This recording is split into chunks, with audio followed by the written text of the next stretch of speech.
And that was actually going to be my next question. What would you consider to be back then the hardest class, the one that still gives you nightmares? Oh God, fluid mechanics. I hated that class. I Fluid also mechanics? hated my professor. It's kind of crazy how much of a difference the professor makes, I think. Oh my God, the professor makes the biggest difference because right now, like, I love doing everything that I hated in college. Like, Yeah. I love like calculating storm and like doing drainage areas and, you know, making sure like the ponds are big enough to like hold whatever year's storm. But like in school, like I was like, hey, prof, like I don't get this. Like, can you spend time with me?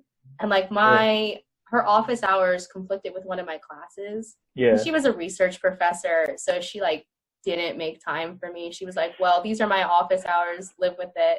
And I was like, man, like I can't. And so like luckily, like, how about the TAs? Say again? The TAs. Were there any help? I don't think I had a TA for that class. It was just her. But I ended up going to the other fluid mechanics professor, and he was actually my advisor for ASCE.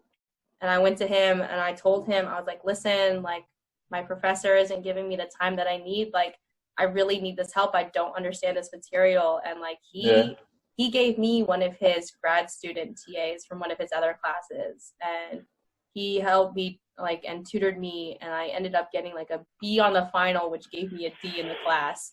Wow.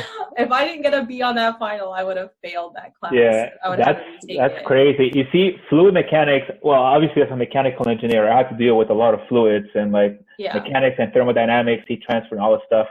And fluid mechanics was actually one of the easiest classes for me. Really?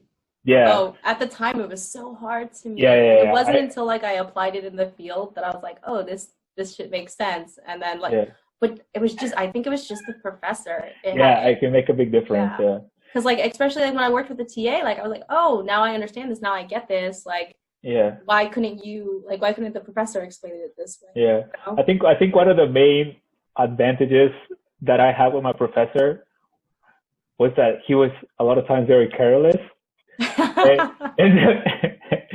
so a lot of times he would just say, everything incompressible, like steady state, like everything. So, like you hate it when that one kid actually did well in the test. You're like, God damn, you fucked up my curve. I remember one time he asked for a vote on, okay, when do you guys want to take the test? You want to take it this week or next week? And then everybody said, of course, next week. And then he replies, as always, democracy has failed. We're going to take it this week. And I was like, dude, come on. Why'd you even ask me? Don't play with my emotions like that. Yeah, he was a trip. He was a very interesting man. Hey guys, if you enjoyed that video, please make sure you give it a like. And if you like the content of the channel, make sure you consider subscribing. It really helps out the channel. It gives you motivation to keep going forward. So thank you very much for your support. I appreciate you being here, and I'll see you in the next one. Make sure you check out one of the videos that are popping on the screen right now. Go ahead and enjoy your day after watching those videos. Peace.